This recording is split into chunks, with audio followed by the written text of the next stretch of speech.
TRS హయాంలో రాష్ట్రంలో అభివృద్ధి కుంటుపడిందన్నారు జహీరాబాద్ లోక్సభ కాంగ్రెస్ అభ్యర్థి మదన్ మోహన్. కేంద్రంలో బీజేపీ, రాష్ట్రంలో టీఆర్ఎస్ ఓటు బ్యాంకు రాజకీయాలు చేస్తున్నాయని ఆరోపించారు. తనకు ఒక్కసారి అవకాశం ఇస్తే జహీరాబాద్ పార్లమెంటు నియోజకవర్గాన్ని అన్ని రకాలుగా అభివృద్ధి చేస్తానంటున్న కాంగ్రెస్ అభ్యర్థి మదన్ మోహన్తో reporter Kishore face to face.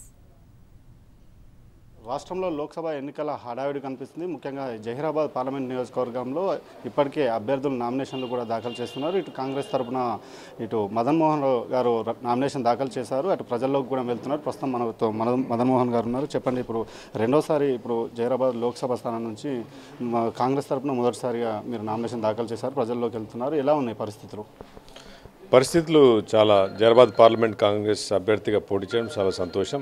Rahul Gandhi గారి వారి ఆధ్వర్యంలో, మరి ఉత్తమ్ కుమార్ రెడ్డి గారు కుంతే గారి ఆధ్వర్యంలో ఈరోజు ఈ ఎలక్షన్లు రాష్ట్రానికి సంబంధించిన ఎలక్షన్లు కావు, ఇవి దేశానికి సంబంధించిన ఎలక్షన్లు కనుక ప్రజలు దేశ సమగ్రత, దేశాన్ని గురించి ఆలోచిస్తారు కనుక రాహుల్ గాంధీ గారు ప్రైమ్ మినిస్టర్ కావాలని చెప్పేసి చాలా ఆశపడుతున్నారు. కాంగ్రెస్ పార్టీ మళ్ళీ రావడానికి కనుక అన్ని సిచ్యువేషన్లు మాకు కాంగ్రెస్ పార్టీకి అనుకూలంగా ఉన్నాయి. లోక్సభకి నియోజకవర్గ ప్రజలకు మీరు ఏమని సూచిస్తారు? ముఖ్యంగా యువత కూడా ఎక్కువగా ఉన్నది. ప్రస్తుత ప్రభుత్వంకి సంబంధించి నిరుద్యోగం కావచ్చు, అలాగే జాబ్స్ కూడా లేవని తెలుస్తుంది. ఇటు మీరు వాళ్ళకి ఎలాంటి హామీలతో, మేనిఫెస్టోతో వాళ్ళ దగ్గరికి వెళ్తున్నారు?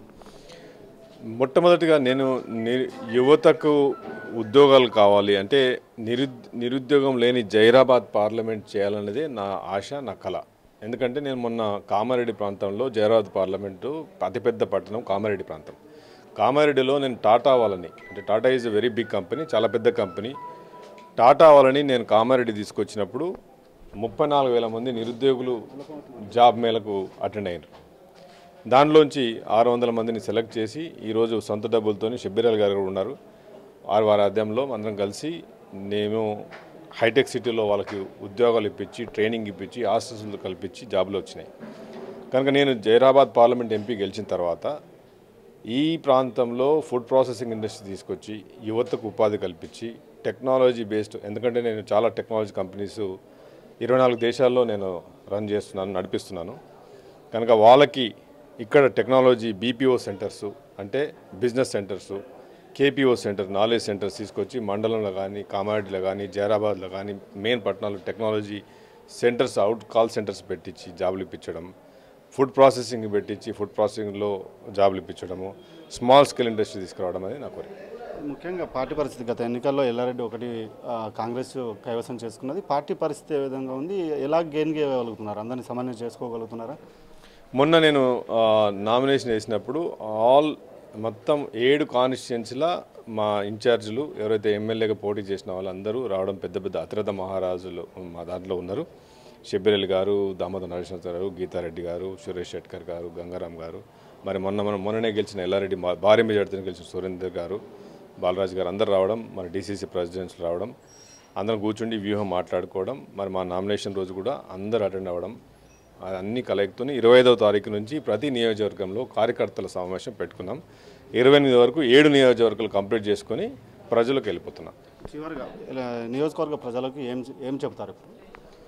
నియోజకవర్గం ఇది జహీరాబాద్ పార్లమెంటు 543 పార్లమెంటు లోకసభ పార్లమెంట్లో దేశంలో మనది చాలా వెనుకబడే ప్రాంతం.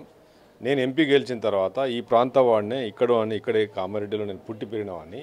ఈ ప్రాంత సమస్యలు తెలుసు. నేను సైకిల్ యాత్ర చేసిన, ఇక్కడే చదువుకున్నా, ఎర్రాపాడులో, తాడవాయిలో, కామారెడ్డిలో చదువుకున్నా కనుక నాకు ఈ ప్రాంత సమస్యలు తెలుసు. నేను సైకిల్ మీద కూడా తిరిగినా. మొట్టమొదటిగా ఏంటంటే నిరుద్యోగులు లేని పార్లమెంట్ చూడడమే, జహీరాబాద్ పార్లమెంట్ చూడడమే నా కోరిక. రెండోది, ప్రతి వ్యక్తి ఈరోజు వైద్య, విద్య, అది చాలా ప్రాబ్లమ్స్ ఉన్నాయి. ఆ ప్రాబ్లమ్స్ని కూడా రిమూవ్ చేయాలి. అది నెంబర్ 2. నెంబర్ 3 ఏంటంటే ఈ ప్రాసెసింగ్ ఇండస్ట్రీస్ పరిశ్రమలు తీసుకొస్తే గరీబులకి, ఈరోజు రైతులకి పంట పండించుకున్న ధాన్యానికి పంట వస్తుందని చెప్పి ఆశపడుతున్నాం. కనుక నీటి సదుపాయం కూడా మేజర్ సమస్య ఉంది. Thank you sir. మొత్తానికి మాత్రం ఈ వెనుకబడిన జహీరాబాద్ పార్లమెంట్ని తను గెలిచిన తర్వాత అన్ని రకాలుగా అభివృద్ధి చేస్తాం. ముఖ్యంగా యువకులకు సంబంధించి అటు ఉద్యోగ అవకాశాలు కల్పించాలని కృషి చేస్తామని అటు మదన్ మోహన్ చెప్తున్నారు. కెమెరా పర్సన్ మైపాల్తో కిషోర్, రాజ్ న్యూస్, కామారెడ్డి నుంచి.